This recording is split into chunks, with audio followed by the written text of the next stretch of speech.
Moving on to the last topic of the chapter जो कि है डाइएजोनियम सॉल्ट्स। तो इनका जो जनरल फॉर्मूला होता है वो Rn2 पॉजिटिव X नेगेटिव होता है या फिर ArN2 पॉजिटिव X नेगेटिव होता है।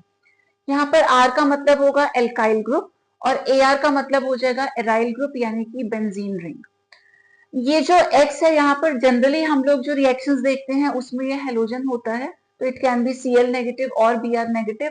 अदरवाइज और भी ऑप्शंस हैं, तो इस X नेगेटिव की जगह हम लोग HSO4 नेगेटिव ले सकते हैं या BF4 नेगेटिव भी ले सकते हैं। और जो N2 पॉजिटिव वाला पार्ट है इसको बोला जाता है डाइएजोनियम ग्रुप। तो इनका जो नाम डाइएजोनियम सॉल्ट है वो basically due to this diazonium group है। अब ये डाइएजोनियम ग्रुप का चार्ज पॉजिटिव है, जब ये नेगेटिव के साथ मिल जाता है तब बन जाता है सॉल्ट। अब यहाँ पर एक जो बहुत इंपॉर्टेंट आपको डिफरेंस याद रखना है वो ये कि हमने दो ग्रुप्स को कंसिडर किया, एक एल्काइल ग्रुप को और दूसरा एराइल ग्रुप को। तो जब हम बात करते हैं एल्काइल डाइएजोनियम सॉल्ट्स की, दीज आर हाईली अनस्टेबल। ठीक है, ये प्रोड्यूस तो हो जाते हैं बट जैसे ही बनेंगे बीइंग हाईली अनस्टेबल ये तुरंत ही मॉइस्चर एब्जॉर्ब करके डिकम्पोज होकर के एल्कोहल्स में कन्वर्ट हो जाते हैं। ऑन दी अदर हैंड जो हमारे एराइल वाले ग्रुप्स हैं, जब हम यहाँ बेंजीन रिंग लेकर के चलते हैं, कंपैरेटिवली दे आर स्टेबल। तो आर के कंपैरिजन में एआर वाले सॉल्ट थोड़े से स्टेबल होते हैं, कुछ देर के लिए वो एग्जिस्ट कर सकते हैं और वो एग्जिस्ट करते हैं at low temperature, 0 to 5 degree generally होता है। तो वहां पर हम लोग उनको अपने हिसाब से अलग अलग प्रोडक्ट्स में कन्वर्ट कर सकते हैं। तो सबसे बड़ा जो इन दोनों में डिफरेंस है वो ये, these are highly unstable, comparatively ये वाले जो ग्रुप हैं ये स्टेबल होते हैं। यहाँ एक ही फाइनल प्रोडक्ट होता है जो कि अल्कोहल है और यहाँ अलग अलग प्रोडक्ट्स में कन्वर्ट किया जा सकता है। Now we have preparation of diazonium salt. तो ये प्रिपेयर होते हैं by the reaction of aniline with nitrous acid at a very low temperature जो कि होता है 273 टू 278 केल्विन या कह सकते हैं 0 to 5 डिग्री सेल्सियस। इस प्रोसेस को जब हम डाइएजोनियम सॉल्ट्स प्रिपेयर करते हैं इसको बोला जाता है डाइएजोटाइजेशन। और अभी हमने डिस्कस किया था जो डाइएजोनियम सॉल्ट्स होते हैं दे आर अनस्टेबल। एल्काइल के कंपैरिजन में तो ये स्टेबल होते हैं बट स्टिल ओवरऑल देखें तो दीज आर अनस्टेबल। तो इनको हम ऐसा नहीं है कि स्टोर करके रख लेंगे, ये बस प्रोड्यूस होते हैं और इमीडिएटली इनको फर्दर किसी ना किसी प्रोडक्ट में कन्वर्ट कर लिया जाता है। Now let's have a look at the preparation. तो सबसे पहले हमारे पास है एनिलीन। एनिलीन क्या होता है? Benzene with NH2। तो एनिलीन की रिएक्शन हम करवाते हैं नाइट्रस एसिड से।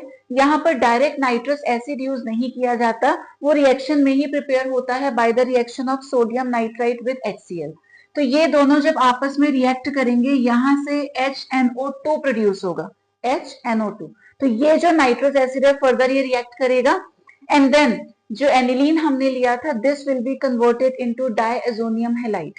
इसका नाम है बेंजीन डाइएजोनियम हैलाइड या क्लोराइड बोल सकते हैं अभी इस वाले केस में।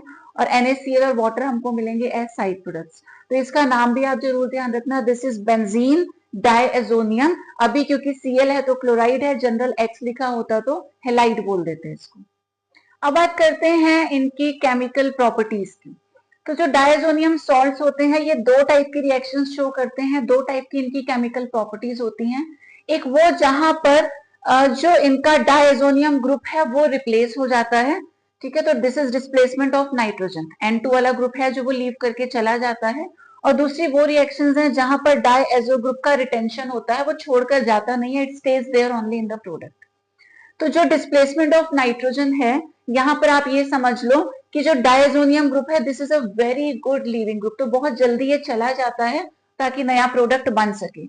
और जो नया ग्रुप आएगा डाइएजो ग्रुप की जगह जो नया ग्रुप एंटर करेगा it can be chloride, bromide, iodide, cyanide या फिर OH, बहुत इजीली ये लोग एंटर करते हैं। देन जो नाइट्रोजन है it escapes as a gas, N2 की फॉर्म में वहां से लिबरेट हो जाता है। और जहां पर रिटेंशन होता है वहां तो जो भी हमारे रिएक्टेंट्स रहेंगे आपस में बस वो मिक्स होकर के मतलब कंबाइन हो जाएंगे एक दूसरे से। Such reactions are known as coupling reactions. अब इन रिएक्शंस को थोड़ा सा डिटेल में डिस्कस करते हैं। नेक्स्ट प्रॉपर्टी है reduction which is very very important. Convergence में ये हमारा सपोर्टर है, बहुत ज्यादा हमको हेल्प करता है। तो एनिलीन का कभी कोई क्वेश्चन मिलता है उसे किसी और में कन्वर्ट करने के लिए तो बेस्ट ऑप्शन है एनिलीन को डाइएजोनियम हैलाइड में कन्वर्ट करने के बाद उसका रिडक्शन करा दो, मिल जाएगा बेंजीन। और बेंजीन को आप किसी भी कंपाउंड में फिर इजीली कन्वर्ट कर सकते हैं। तो रिडक्शन में हमारे पास दो ऑप्शंस हैं, we can either react this salt with H3PO2 या फिर CH3CH2OH, ये दोनों जो है इसका रिडक्शन करवा देंगे इनटू बेंजीन। तो ये जो इंटरमीडिएट था हमारे पास सॉल्ट, ये बेंजीन में कन्वर्ट हो जाएगा। उसके बाद अगर H3PO2 है तो H3PO3 में कन्वर्ट हो जाएगा, ऑक्सीडाइज हो जाएगा। और अगर हमारे पास इथेनॉल है CH3CH2OH, this will be converted into ethanol CH3CHO। Last आता है reaction of diazonium salt with HBF4। तो यहां से एक नया इंटरमीडिएट बनेगा, पहले N2 पॉजिटिव BF4 नेगेटिव, ये X नेगेटिव रिप्लेस हो गया इस BF4 नेगेटिव वाले पार्ट से। फर्दर इसको हम दो तरीके से रिएक्ट करवा सकते हैं। अगर सिंपली इस इंटरमीडिएट को हम हीट करेंगे, सॉल्ट को हीट करेंगे, तो विल बी गेटिंग फ्लोरोबेंजीन, ये BF4 में से फ्लोरो आकर के अटैच हो जाएगा, तो फ्लोरोबेंजीन हमारा प्रोडक्ट है। और अगर सिर्फ हीट ना करके हम लोग NaNO2 और कॉपर के साथ इसको हीट कर दें तो हमें मिलता है नाइट्रोबेंजीन। तो ये पूरी रिएक्शंस की समरी है, जिसको जरूर पढ़ लेना, मुश्किल से 5 मिनट का आपका काम है। तो एक बार रिवाइज कर लेते हैं। डायजोनियम सॉल्ट की एक रिएक्शन है सैंडमेयर्स, जहां पे तीन ऑप्शंस हैं, CuX प्लस हम HX ले लेते हैं तो we get different kind of products. Gattermann इसी का एक वेरिएशन है, जहां कॉपर हैलाइड की जगह पे कॉपर पाउडर हमको यूज करना है, रेस्ट इज सेम। KI के साथ आयोडोबेंजीन मिलता है, वाटर के साथ फिनॉल मिल जाता है, रिडक्शन हो जाता है। दो ऑप्शंस हैं यहाँ हमारे पास विद H3PO2 एंड इथेनॉल, दोनों केसेस में ये जो सॉल्ट है कन्वर्ट हो जाएगा इनटू बेंजीन। और लास्ट आता है रिएक्शन विद HBF4, पहले एक नया सॉल्ट मिलेगा N2 पॉजिटिव BF4 नेगेटिव, सिर्फ हीट कर देने से फ्लोरोबेंजीन, और NaNO2 कॉपर के साथ हीट करेंगे तो नाइट्रोबेंजीन। फाइनली नेक्स्ट कैटेगरी की केमिकल रिएक्शंस पढ़ते हैं, जहां पर डायएजो ग्रुप का रिटेंशन होता है, ये होती है कपलिंग रिएक्शंस।